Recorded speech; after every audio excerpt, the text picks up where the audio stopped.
శ్రీపురం నుంచి ఒకళ్ళు కాల్ చేసి ఈ టాపిక్ మీద వీడియో చేయమని అడగటం జరిగిందండి. దాని గురించని ఈ వీడియో చేస్తున్నాం.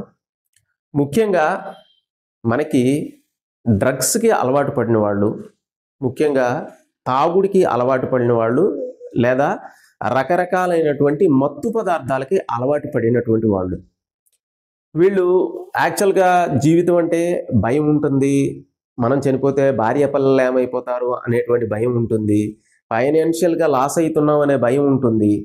మళ్ళీ ఆ పని చెయ్యకూడదు అని చెప్పేసి చాలా రకాలుగా ఒట్లు పెట్టుకుంటారు. భార్య పిల్లల మీద, దైవం మీద ఒట్లు పెడతారు.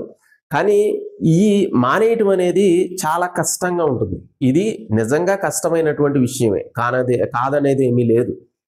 చాలా కష్టంగా ఉంటుంది. ఎందుకంటే మాయకి సంబంధించినటువంటి దాంట్లో చాలా బలమైనటువంటి ఒక విషయం ఏంటంటే ఈ మత్తు పదార్థాలు.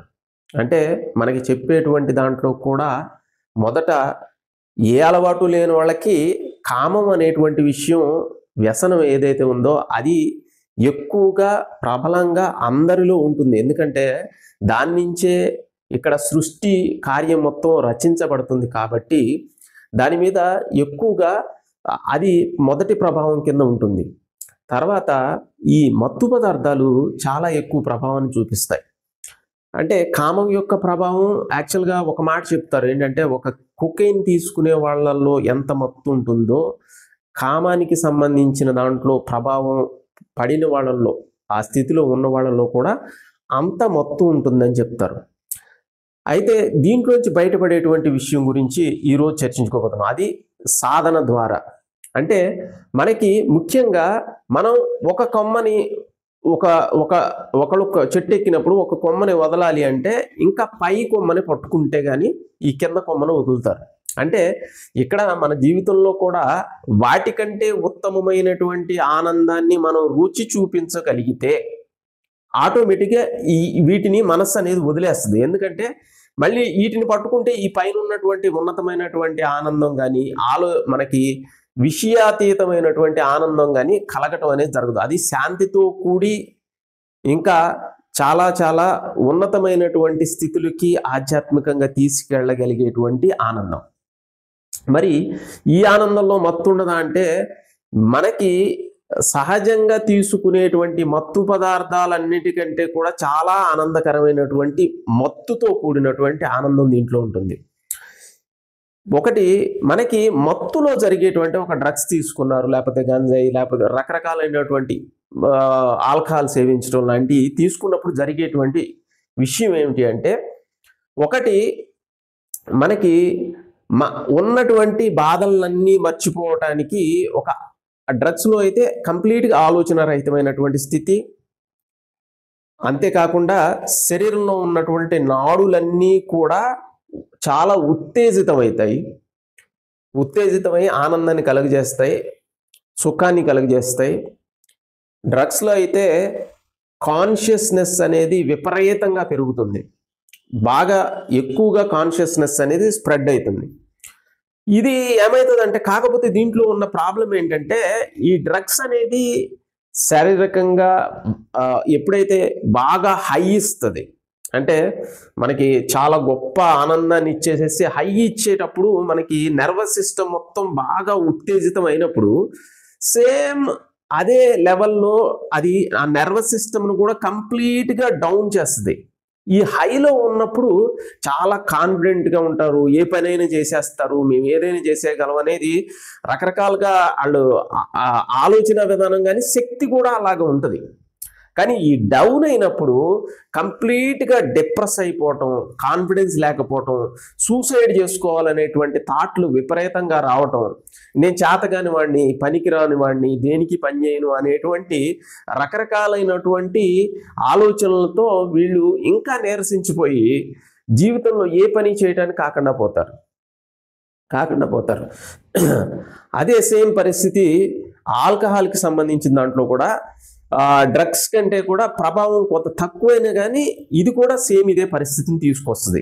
మనిషిని డిప్రెస్కి లోన్ చేయటం, ఇంకా కాన్ఫిడెన్స్ లేకుండా చేయటం, ఒక స్థాయి తర్వాత సూసైడ్ చేసుకోవడానికి వెళ్ళిపోవటం, ఇలాంటి థాట్స్లోకి వెళ్ళిపోతారు.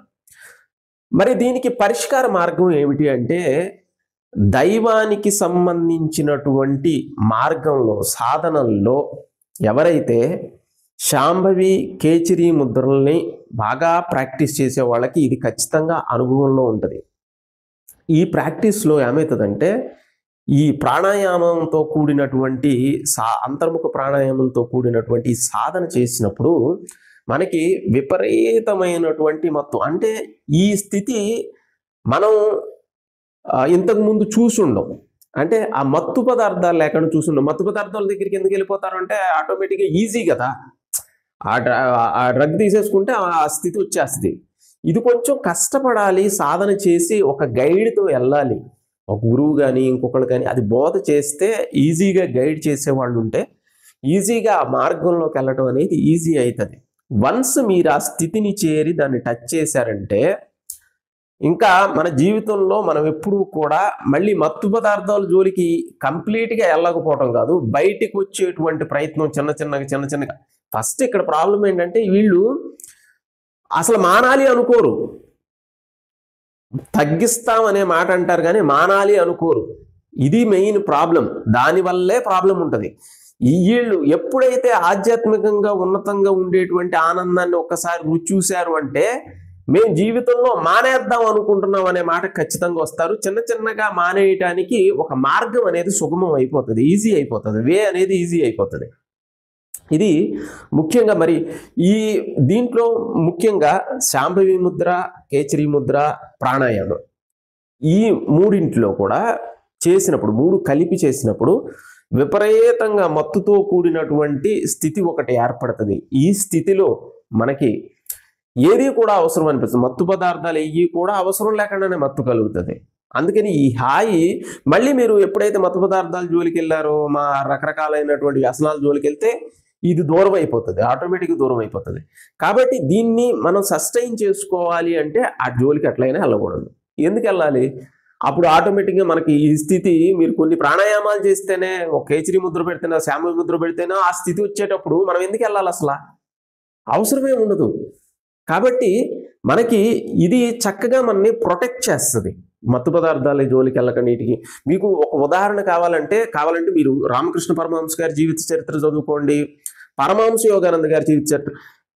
రామకృష్ణ పరమహంస గారు అయితే ఒక 3 ఫుల్ బాటిల్స్ తాగినటువంటి మత్తుతో ఉన్నటువంటి వ్యక్తి ఎలా ఉన్నాడో అంత మత్తుతో ఊగిపోతూ ఉండేవాళ్ళంట. ప్రపంచం తెలియదు, దివ్యోన్మత్త స్థితి అని చెప్పేవాళ్ళు ఆయన.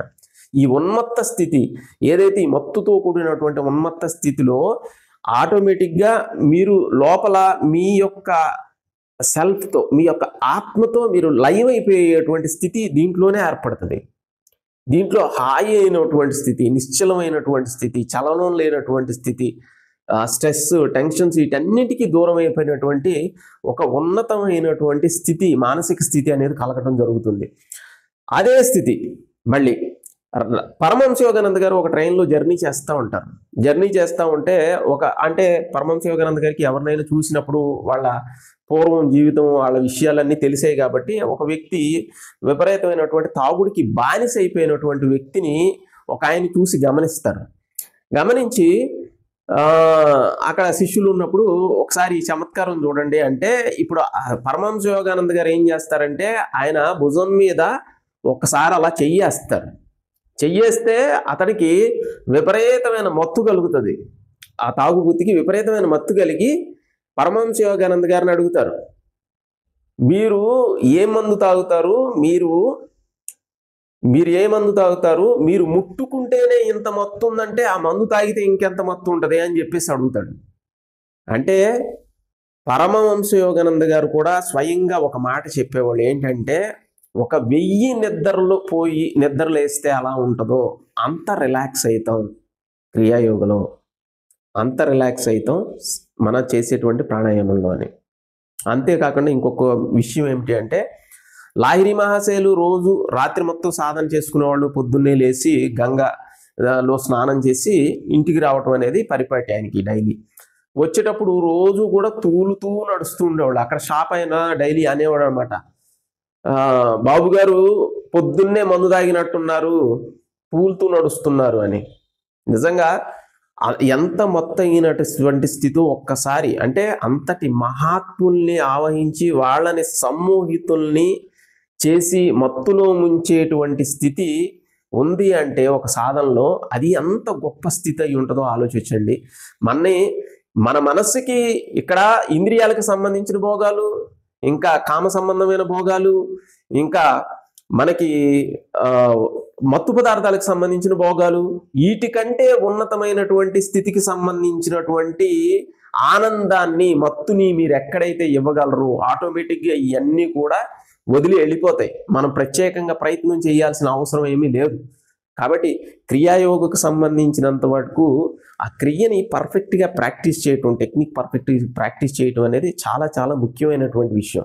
ఖచ్చితంగా ఇవాళ కాకపోతే రేపు సాధనలో ఉన్నతమైనటువంటి స్థితికి వెళ్ళేటువంటి దారులు ఇవన్నీ కూడా మత్తు పదార్థాలు, వ్యసనాలు అన్నీ కూడా పక్కకు తొలగి వెళ్ళిపోవటం మటుకు ఖచ్చితంగా జరిగేటువంటి పరిణామం. కాబట్టి సాధనని మటుకు వదలకుండా కంటిన్యూగా ప్రాక్టీస్ చేయటం అనేది ఇంపార్టెంట్. పర్ఫెక్ట్ టెక్నిక్ ప్రాక్టీస్ చేయటం అనేది ఇంపార్టెంట్.